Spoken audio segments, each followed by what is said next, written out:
ข่าวเด้ เอ้า อีหยัง เงินเพิ่น เอ้าในหมอคือมีเงินเฮ้ยว่า แปลกแท้ ในหมอคือมีเงินน่ะนี่เงินไผจับมาเบิ่งมึงดูน่ะว้าหมอปริศนาพี่น้องเอ้ยผู้อื่นน้ำแน่หั่นนะ เพิ่นบ่ลดบ่จ้ะที่เพิ่นมาถามนะเพิ่นบ่ลดให้บ่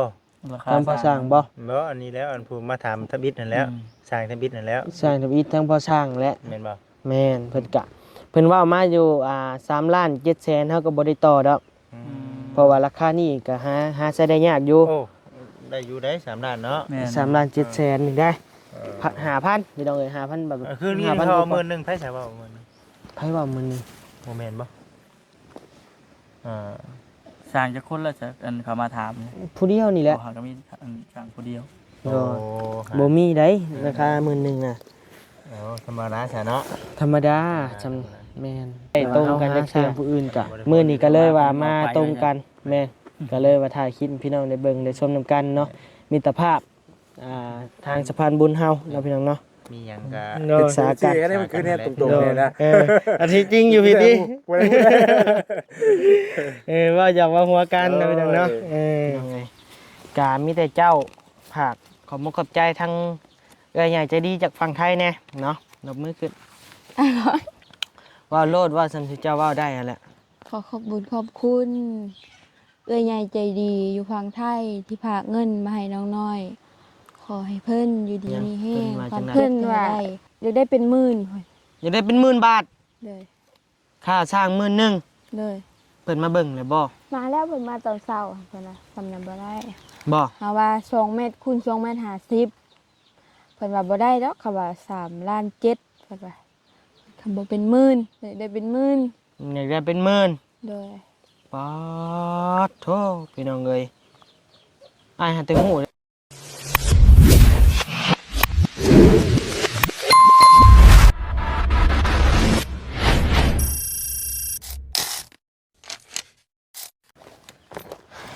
เอาพี่น้องเอ้ยเปิดคลิปเปิดภาพมาบัดนี้พี่น้องเอ้ยเนาะหายหน้าหายตาไปมือพี่น้องเอ้ยยังบ่ทันได้ลงคลิปอยู่พี่น้องเอ้ยเนาะก็หาแต่เดินทางมาฮอดเฮือนฮอดซ่านน้องน้อยเด้อพี่น้องเด้อเนาะเป็นเวลาบ่าย2เลยไปจักนี่พี่น้องเอ้ยเนาะเพื่อสิฮอดออกมาตั้งแต่12 โมงเนาะพี่น้องเนาะมาฮอดพี่จนบ่าย2เพราะว่ากะไปแล่นเวียกเล่นงานให้ทางผู้ใหญ่เพิ่นนำแน่พี่น้องเอ้ยเนาะแล่นไปเบิ่งพัดลมนั่นนี่ก็หลายอย่างเติบอยู่พี่น้องเอ้ยเพราะว่าทางผู้ใหญ่เพิ่นมอบหมายงานนะพี่น้องเนาะมอบหมายงานให้ให้บัดนี้เป็นสะพานบุญให้นำไปซื้อพัดลมไปให้วัดพี่น้องเอ้ยเนาะไปประเคนให้วัดพี่น้องเอ้ยทางแม่ใหญ่ใจดีเพิ่นนี่แหละพี่น้องเอ้ยเนาะแม่ฮักเบาเสียงพี่น้องเอ้ยเนาะมอบหมายงานให้บัดนี้ไปซื้อพัดลมพี่น้องเอ้ยไปมอบให้วัดให้ว่าเพิ่นนะพี่น้องเนาะก็ถือว่าเป็นบุญที่ว่าก็เกือบว่าเนาะพี่น้องเอ้ยสุดๆแล้วเนาะพี่น้องเนาะทานให้วัดให้ว่าเนาะพี่น้องเนาะก็ดีแหละพี่น้องเอ้ยเนาะเพิ่นว่าให้บัดนี้ไปเบิ่งราคาพัดลมแน่ว่าซั่นเนาะบัดนี้ก็เลยแล่นเวียกแล่นงานให้เพิ่นนะพี่น้องเนาะไปเบิ่งพัดลมก็ส่งบอกแม่เพิ่นแล้วเรียบร้อยแล้วเนาะพี่น้องเนาะแต่ว่าก็ยังบ่ได้ซื้ออยู่ทางแม่เพิ่นยังบ่ตื่นเลยว่าเนาะจำนี้เนาะพี่น้องเอ้ย เพราะว่าพังลาวเฮาเป็นกลางเว้นพังเพิ่นเป็นกลางคืนได้พี่น้องเอ้ยเนาะเอาก่อนอื่นนั่นทั้งบ่นิวก็ขอกราบทักทายสบายดีและสวัสดีพ่อแม่พี่น้องหมดทุกคู่ทุกคนเด้อพี่น้องเด้อเนาะขอโทษขออภัยนำหลายๆพี่น้องเอ้ยที่ยังบ่ได้ลงคลิปให้เบิ่งมื้อเลยพี่น้องเอ้ยเนาะมื้อนี้ก็เพื่อคลิปตอนนี้สิได้ลงกับบ่าย3บ่าย4พุ่นแหละจังสิได้ลงพี่น้องเอ้ย เพราะว่าเฮือนน้องน้อยนี่บ่มีเน็ตได้บ่มีสัญญาณนะพี่น้องเนาะก็เลยว่ามันกะเป็นแนวที่ว่าลงคลิปได้ยากแฮงนะพี่น้องเนาะต้องได้แล่นออกไปทางนอกพุ่นแหละจังได้อัพคลิปลงนะพี่น้องเนาะพี่น้องเอ้ยบ่าวนิวมาในมื้อนี้ก็มีข่าวดีสิมาแจ้งพ่อแม่ FC อีกแล้วก็แจ้งน้องน้อยอีกเทื่อนึงนะพี่น้องเนาะเพราะว่าได้ข่าวดีมาจากเอื้อใหญ่ใจดีเพิ่นนะพี่น้องเนาะจากฝั่งไทยพุ่นละพี่น้องเอ้ยเนาะ เพิ่นฝากเงินมาอยู่จำนวน 1,000 บาทแบ่งให้น้องน้อย500 บาทแบ่งให้บ่าวนิว500 บาทเป็นค่าน้ำมูกน้ำมันเป็นแรงกำลังใจอีกอันหนึ่งนะพี่น้องเนาะกับบ่าวนิวก็ขอกราบกับ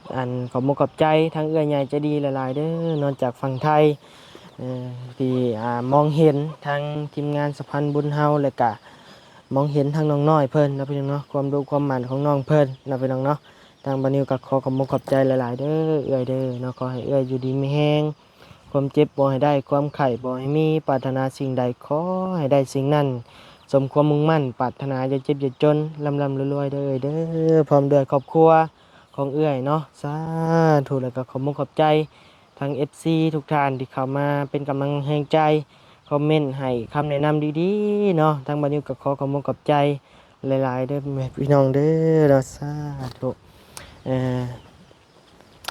มามื้อนี้ก็มาพ้อกับทีมงานบ่าวแสนบ่าวจิตพี่น้องเอ้ยเนาะมีบ่าวจิตบ่าวคำบ่าวสาลีบ่าวแสนพี่น้องเอ้ยเนาะเดินทางเข้ามาเยี่ยมยามน้องน้อยนำกันพี่น้องเอ้ยเนาะก็ดีใจได้บ่าวนิวที่ว่าทางอ้ายเพิ่นเข้ามาผลักดันนำกันพี่น้องเนาะมาเบิ่งความรู้ความมั่นเป็นหูเป็นตาให้ทางผู้หลักผู้ใหญ่เพิ่นเนาะทางบ่าวนิวก็ดีใจนำหลายๆเด้อเนาะเพราะว่ามาผลักดันช่วยกันนะพี่น้องเอ้ยเนาะให้ว่าง่ายก็อยากให้ความพันของน้องเพิ่นเป็นจริงว้ายโอ้ยพี่น้องเอ้ยเนาะสบายดีเนาะเอาอย่าแล้วสนะโอ้ยกำลังว้าวคัก ตัวเนาะ FC มันสิให้แล้วบ่ระวัง FC เนาะเฮ็ดให้ FC ตกเลย บ่เป็นหยังดอกนะพี่น้องเนาะโอ้โก้ยไม่บ่นิ้วพี่น้องเอ้ยขดเรียบร้อยเป็นจังไดได้ยินเสียงอยู่บ่เนาะพี่น้องเนาะเอาอยู่ดีมีแฮงเด้อลูกเด้อเนาะจะเพิ่งเป็นหยังได้บ่มีเงินมีคำได้นั่นบ่ได้เลยเด้นี่ก้นหักเลยเด้นี่ คน500บ่นะ เห็นบ่เข้า3บาทนี่เอาเดี๋ยว มันยังบาทเนาะ โอ้ยตายพี่น้องเอ้ยแทบใจล่มละลายพี่น้องเอ้ยเนาะสูงชับล้มนี่ก็ได้เนาะโทษลุ่มเรื่องนะ ทนล้ม เริ่มมายักนะ ได้อยู่อึ๊บโอ้ยโทรศัพท์แตก3บาทนี่ ตีว่าซักว่า แตกอีกนี่ดิโอ้โหน้องพี่น้องเอ้ย บาทเนาะบาทที่เป็น บาดเพิ่นสิเป็นแนวนี้พี่น้องเอ้ย ครับ ฮะ นักบ่ จังหวะไขว่เลยเอ้ยพี่น้องเอ้ยเนาะไม่มุนไม่มั่งซ้ำบาทนี่ใครอยู่ยังมีไม่มั่งอยู่เนาะ กับไม่มุนไม่มั่ง มีอันเดียวนี่แล้วพี่น้องเอ้ยทางอ้ายเพิ่นมอบให้ก็ได้มรดกตกทอดนะว่าไงเด้ได้อยู่เพิ่นกะเอาวันทุกที่ลองเบิ่งใหม่ฮึบกำลังบันทึกเสียง ได้ ไมโครโฟนได้อยู่พี่น้องเอ้ยเนาะรอดอยู่โอ้ยใจหายใจคว่ำพี่น้องเอ้ยเปิดภาพมาก็เห็น2หนุ่มพี่น้องเอ้ยเนาะบ่าวจิตกับบ่าวค่ำพี่น้องเอ้ยครั้งที่2 ครั้งที่2บ่เจ้าสบายดีเด้อเนาะสบายดีมาทุกคนว้าวหลายโพดบ่นิ้วอันกล้องว่ะว้าวหลายโพดก็เลยว่าขว่ำให้ซะตัดภาพมาพี่เลยพี่น้องเอ้ยเอาแล้วทำนี้ก็ได้เนาะโดยเพิ่นบ่ได้ยอมปิดอีกได้กี่นี่ได้เอาได้ป่ะเอาเลยอย่างนาทีบ่ได้เอาตามสภาพอาการเลยดิโดยส่วนลายซ่องบ่นิ้วบ่สู้ตัดดอกพี่น้องเอ้ยไอ้เนาะจะคือได้มาหาน้อย โอ้โหน่ะบ่ทวนไอ้แต่บ่ส่วนนั้นเนาะโดยตั้งแต่มื้อแรกจนฮอดมื้อสุดท้ายยังบ่ฮอดมื้อสุดท้ายอยู่ยังบ่ทันแล้วเลยยังบ่ทันแล้วยังหลายอย่างเนาะแม่นบ่แม่นตอนนี้ก็อยู่ในช่วงที่ว่ารอสร้างอยู่บ่จิตเลยเนาะรอสร้างเพิ่นมาดำเนินการก่อสร้างแต่ว่าในทีมงานเฮาก็ปรึกษากันอยู่ว่าอยากได้สร้างใหม่แน่นะเพราะว่าทางผู้สร้างมันก็ยังค่าเวียกหลายเด้ค่าเวียกเนาะโดยเพิ่นค่าเฮ็ดห้องน้ำให้น้องอูน้องอีอยู่กับเฮือนสร้างก็ยังบ่ทันได้แล้วซ้ำมื้อนี้พี่น้องเอ้ยบัดนี้เป็นจังได๋บัดนี้ต้องเปลี่ยนช่าง กะว่าบ่แน่กะในคิดในใจก็อยากเปลี่ยนเพราะว่าทั้งพ่อแม่เพิ่นก็ท่าเบิ่งอยู่หั่นนะ แม่นเลยเนาะ แล้วก็หายังหาอันสร้างอยู่เนาะที่ว่าเพิ่นสมมาพาควรที่ว่าตั้งซอยสร้างผู้อื่นนำแน่หั่นนะ เพิ่นบ่ลดบ่ซะที่เพิ่นมาถามน่ะ หึ เพิ่นบ่ลดให้บ่ ราคา ทางพอสร้างบ่ บ่อันนี้แล้วอันผู้มาถามทบิดนั่นแล้วสร้างทบิดนั่นแล้ว สร้างทวีตทั้งพอสร้างและ แม่นบ่ แม่นเพิ่นกะเพิ่นเว้ามาอยู่3 ล้าน7แสนเฮาก็บ่ได้ต่อดอกเพราะว่าราคานี้ก็หาใช้ได้ยากอยู่ โอ้ได้อยู่ได้3ล้านเนาะ แม่น 3 ล้าน7แสนนี่ได้5,000พี่น้องเอ้ย5,000บาท คือนี่ 5,000 เขา กว่า มื้อนึงไผสิเว้ามื้อนึง ไผว่ามื้อนี้ บ่แม่นบ่อ่า สร้างจะคนละจะอันเขามาถามเนี่ย ผู้เดียวนี่แหละ เขาก็มีอันสร้างผู้เดียว โอ้ บ่มีได้ราคามื้อนึงน่ะ เอาธรรมดาซะเนาะ ธรรมดาจำแม่นแต่ว่าเฮาหาสร้างผู้อื่นกะคะแนนราคาบ่เกินนี้ก็สิจ้างนะ อายุดี แม่นคะแนนว่าราคาเกินนี้เฮาก็สิรอพอสร้างนั่นแหละมันจำเป็นพี่น้องเอ้ยก็ เราถามเบิ่งก่อนเนาะ ทางหมดเจ้าก็ยังบ่มีมาบ่ ยัง ยังอยู่ มามื้อนั้นมืดมามื้อน่ะ เอามามื้อนี้แก้มือใหม่ซะ แก้มื้อใหม่ยังบ่เห็นหยังเลยนะเห็นแต่วงอ้อมไผฉาย อืม มันมืดมื้อน่ะมาเลยบ่ชัดเจนปานใดซิเนาะ โดย มื้อนี้มากลางเวียงกลางเวียดนามมื้อนี้ก็ได้นะ โดย เดี๋ยวสิกลับหาน้องเพิ่นเดี๋ยว โดยตอนนี้ก็ทางเบาแซนเนาะเข้าไปเยี่ยมไปยามเบิ่งพี่น้องเอ้ยเนาะไปเบิ่งอันนี้ซอยกันพี่น้องเอ้ย 3ล้าน7แสนมีแล้วบ่ งบบ่ เออ มันสิว่าเกินราคาของน้ำได้มันสิเหลืออีกได้เพราะว่าน้ำเฮานี่ก็ปัจจุบันนี่ก็ยังเหลือ4ล้านกว่าๆบ่เบิ่ง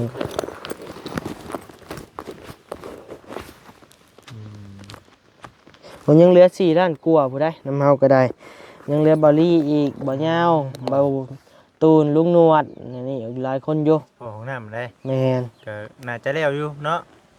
โดยเกินมาแล้วพุ่นแหละ เกินมาแล้วเดี๋ยวไปกัน มีแต่ความพันเพิ่นอีกอย่างหนึงก็เรื่องดินเรื่องดอนเรื่องเฮือนเรื่องซ่านลดล่างนั่นแหละพี่น้องเอ้ยเนาะคันบุญน้องบุญทั้งน้องเพิ่นถึงก็สิได้บุญน้องเพิ่นบ่ถึงก็ถือว่าเฮ็ดบุญมาสำนี้พี่น้องเอ้ย บุญไผบุญมันเนาะ เขาเองก็ช่วยหยังบ่ได้พี่น้องมีแต่ทายความดุความมัน ก็เป็นหูเป็นตาให้เพิ่นเนาะแล้วแต่บุญแต่กรรมเพิ่นสร้างมาพี่น้องเอ้ยเนาะ เพิ่นสร้างมาหลายก็ได้หลายเพิ่นสร้างมาน้อยก็ได้น้อย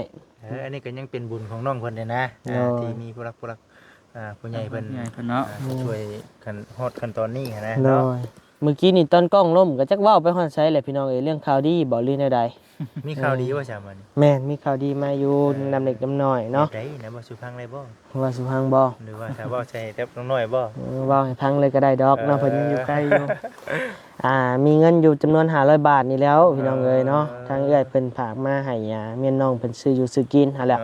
ก็สิมอบให้น้องเพิ่นเลยเดี๋ยวสิหาวิธีเซอร์ไพรส์ก่อนพี่น้องเอ้ย ได้ดิบาดนี้ หากล่องหาแก่งก่อน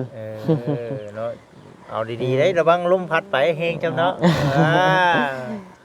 มื้อนี้มีไผอัน4คนบ่มา สี่มาสี่คน สีนม อ้ายมา4คน แม่ พี่น้องเอ้ย ออกมาคนละเทื่อแน่ พี่นางนามนสนใจไอ้บ่นางห้องเก่าได้ดิพี่น้องเอ้ยแม่นบ่แม่นบ่ บ่ถึงขั้นทั้งห้องนะ ห้องมุกงูป่าไปซื่อ ลองห้องเพลงพังดูบัตรหนึ่งไว้ พอก่อน ไว้บัตรหนึ่ เป็น ง ยังบ่เป็นยัง เอาพี่น้องเพิ่นยังบ่เคยได้ยินได้ช่องเฮานะ บ่เป็นยังดอก บัตรหนึ่งไว้ พอแล้วคืนพี่น้องบ่เป็นว่าหยังได้ เอ คืนเจ้าก็ได้เนาะ เนาะเคินเป็นว่าจั ตั้ ง งรักก้อนเห็นว่าก็ได้เนาะจับจูดเลย เอาเสียงหัวขาดตัวหนึ่งก่อนบ่ มันต้องหัวเสือหัวขาดก่อนสักบาทเนาะ แล้ว ว่าม่วนว่าหัวกันเด้อพี่น้องเด้อเนาะกะคะแนนมีกินอลีแล้ว เด็กๆน้อยพี่น้องเอ้ยเนาะ แต่ทางบ่นิวนี่กินบ่ได้พี่น้องเอ้ยบ่มักเลยแหละกินเลยจังมันเป็นอะไรตอนวันเกิดแม่ก็เคยสิบยุงเบิ่งอยู่เนาะแต่บ่มักอะไรมันขมพี่น้องเอ้ย อันนี้ได้อยู่นี่บางช่วงบางงาน งาน เป็นงานจะ เนาะ กินอยู่นะ เนาะ ไอ้ที่เพิ่นกับบ่ตี้ดอก เนาะ เนาะ บ่ตีแล้วมันเป็น เขาว่าในประเทศลาวเฮานี่คะแนนว่าขาดเบียร์ไปนี่ตายเขาว่าเอ้า แม่นั่นแหละเนาะ คนลาวมักกินเบียร์ได้แต่กับบางคนแล้วก็แท้ว่ากินมาทุกคนหมดแหละไปเฮาคิดว่าเนาะ เดี๋ยวผมมากลมสอบของใครเล่าพี่น้องเอ้ยเนาะ ก็โอเคแล้วนะพี่น้องเนาะมามื้อนี้ก็มีข่าวดีมานะพี่น้องเนาะ ดีใจน้ำน้อง ก็บ่หลายก็ โอ้ยหลายแล้วทำนี่กัน ก็แม่ก็หลายว่าบ่หลายก็หลายพี่น้องเอ้ย น้ำใจ มัน เนาะ กินน้ำใจเพิ่นเอาโอเคพี่น้องเอ้ยเดี๋ยวจังหน่อยจะเข้าไปเยี่ยมไปยามเพิ่นนะพี่น้องเนาะ ไปซะพี่น้องเอ้ย เป็นจังได๋ทางบอกคำยังบ่อยากไปอยู่ได้ ยังไม่อยากไปป่ะ เรื่อง ไป ราว ไป บ้าน ต่อ เป็นจังได๋เรื่องงานการสร้างเฮา ไปในการสร้าง ไปนำเรื่อยๆไปนำทีมงานเรื่อย อ่าบางมือก็ห่วยหมุนน้ำมันทันกันต้องได้หยุดแล้วบัด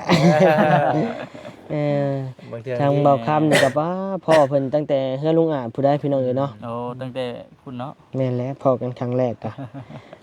ตั้งแต่เฮือลุงอาจพวกพี่น้องเอ้ย คือว่าเนี่ยเนาะ โอ้คลิปแรกบ่นิ้วเลยได้พี่น้องพ่อกับเพิ่นนี่ได้ ตั้งแต่ เออ ลุงอาจ แม่นเพิ่นขี่รถจักรมาบ่นิ้วจี้ใส่เพิ่นรถมือน่ะ เอาซะ เอ ดิ เอาซะมือน่ะพอได้เกาะกระแสเพิ่นเก็ก็เช่ ขาโตเพิ่นพี่น้องเอ้ย ไทยกัน โดย พี่น้อง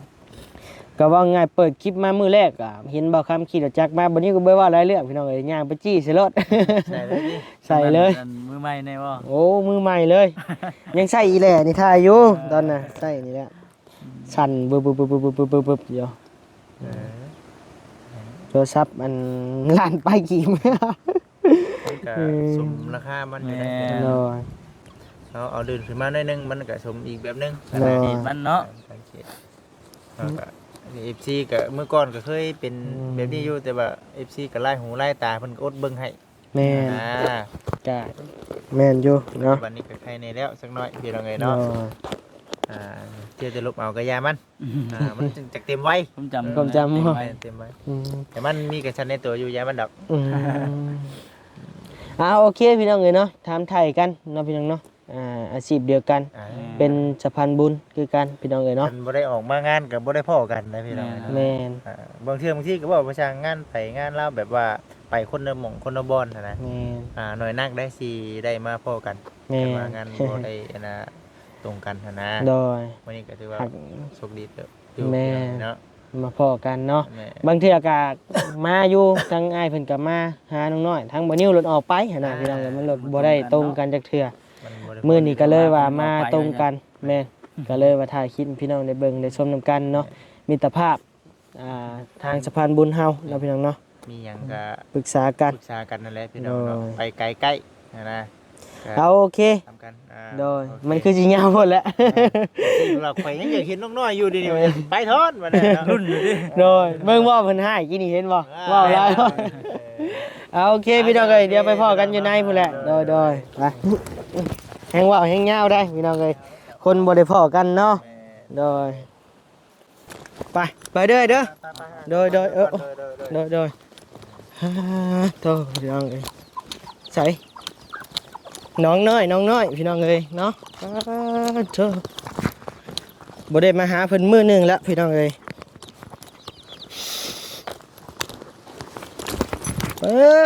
นัดกันสุดดำบ่นี่ สวัสดีเด้อบ่แซนเด้อโตเพื่อสิได้พ่อหน้าเพิ่นเนาะพี่น้องโอ้ยเหมือนตาดำอีกบ้านถอนมาตาเหลว บางตาบ้างแล้ว โดย จะชี้แค่นี้มันคือเนี่ยตรงๆเนี่ยนะ อาทิตย์จริงอยู่พี่ติว่าอยากว่าหัวกันนะพี่น้องเนาะทั้งบ่แซนกะฮัดเข้ามาบ่ โดยกำลังเข้ามาฮอดวงหนึง โดย เข้ามาดินน้ำน้องเพิ่นแหละบ่ได้มีหยังได้ว่ะ โดยบ่มีหยังก็เข้ามาเบิ่งเป็นหูเป็นตานำกันนี่แหละ โดย พี่น้องเอ้ยก็ดีใจเลยเนาะทางทีมงานอ้ายเป็นเข้ามา โด กะ ย มันเป็นหูเป็นตานำกันฮะ น้ำพอบ่แต่บ่เครื่อง กะเรื่องของน้ำของในกะงบนี่อาจจะพอหมดแล้ว อ๋อ เบ็ดเสร็จแล้ว โดย เนาะนี่ว่ามีหยังคาดเคลื่อนกับจังหวะกันอีกเทื่อนึงเนาะ บรรยากาศคือเราจะสร้างนะบ่ได้กันเนาะ แม่นรอแต่สร้าง โดย อื โด ม ย เพิ่นกำลังสีอยู่ได้ทางนั้น เป็นห้องสีบ่ตัวนั้นฮะ กำลังสี บ่บดเป็นบดผมจะบ่นี่เบิ่งยาวลีหน่อยเนาะ มันยังเป็นเม็ดอยู่นี่ มันแตกปลายได้ อยากอีกซื้ออยากอีกซื้อ ผมยาวอีเนาะ แม่เขานึกว่านี่แหละเนาะอันผมยาวลามดากยังก็ลืมเลยเอายามันพี่น้องเลยแล้วไม่ละบ่มันเจ้า โดย โอเคโดยเดี๋ยวเยี่ยมยามมันก่อนโดย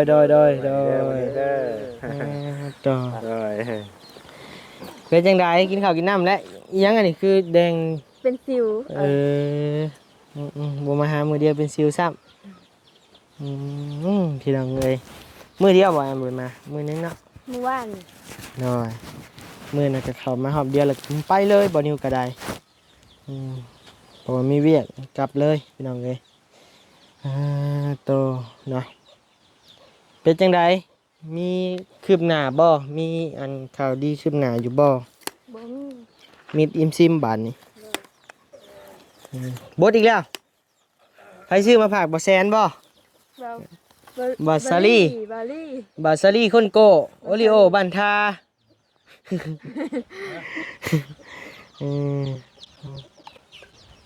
ไอ้บริมียังมาฝากได้ไอ้โดย ใครก็คิดว่าไม่กันนะให้ซื้อมาล่ะ แล้วบาซารี่ บ่ผิดนะฮะ ก็ผิด เอาคืนได้ บาแซนซื้อมาไปเบิ่งนี่แล้วจังอยากให้รถเรากะ แล้วก็เพิ่มจ้ะเพิ่ม แล้วรถตั้งใจซื้อมาเนาะเป็นรถเสียนั่นเนาะโอเคพี่น้องเอ้ยเนาะอันน่ะน้อยไปกินข้าวดิ เดี๋ยวกินข้าว หามีต้มไปนี่เอาหมอนไปล้างไปไปล้างต้มมีกินหิวข้าวเด้ เอ้า อีหยัง นั่นเพิ่น เอ้าในหม้อคือมีเงินเฮ้ยว่า แตกแท้ ในหม้อคือมีเงินน่ะนี่เงินไผจับมาเบิ่งมึงดูน่ะหม้อปริศนาพี่น้องเอ้ยอ่านเบิ่งชื่อไผ ซื้อห้าว5 แสน ฮะ ซื้อห้าว 5 เซนนี่ใช่น่ะ เท่าไหร่สิ ป้าคนนั้นเนี่ยบดน่ะโอ้ยเนาะพี่น้องเอ้ย 3 แสน 3 แสนเท่าใด3,10,000 500 บาทคือมาอยู่ในหม้อนี่น้อย บ่ฮู้แล้ว บ่ มันเลิศมาจากเครื่องบ่ บ่สั่งว่าวแท้เงินเลยมาจากเครื่องผ้านี่ เอ้ย บ่ บ่ฮู้แล้ว ซื้อได้นี่ซื้อได้ น้อย น้อย500 บาทเอาแล้วพี่น้องเอ้ยเลี้ยงหมูกระทะไอ้รถมื้อแรง เลี้ยงหมูกระทะเอา พี่น้องเอ้ยเนาะ ได้ ไปหาบนนั่งก่อนมาพี่พี่น้องเอ้ยเนาะ มันนิ้วนี่แหละสะพายเพิ่นกินพี่น้องเลย มันนิ้วปอนใส่หมอนะ เอานั่งลงเดี๋ยวสิเว้านี่ มื้อนี่คือบ่ดีใจคือบ่เต้นบ่ดีใจอยู่บ่ ดีใจ เต้นให้เบิ่งแหน่ เต้นบ่เป็น เป็นหยังสิบ่เป็น บ่เป็นเต้นนะ เป็นหยัง ก็บ่เป็น สายก้นดึงไป อันนี้ก็เป็นเงินจำนวน500 บาทเด้อนะเด้อ ได้ ซื้อน้อยพี่น้องเอ้ยเป็นทางเอื้อใหญ่ใจดีเพิ่นเนาะอยู่ทางฝั่งไทยพุ่นแหละเพิ่นส่งมา 1,000 บาทแบ่งอ้าย500 บาทเนาะแต่อ้ายบ่ได้ฮ้อน500ดอกเพราะว่าค่าธรรมเนียมไปเนี่ย เลย นี่แหละเพิ่นมอบมาให้ฝากมาให้เห็นเจ้าแม่นซื้ออยู่ซื้อกินเด้อ เลย มีแต่จะเก็บไว้ซื้ออยู่คือซื้อกินแนวแซ่บๆมาให้แม่กินน้ำแน่ เล เนาะ ย เอามีแต่อ้ายสิมอบให้เจ้าเลยจับสองมือแนมกล้องเบิ่ง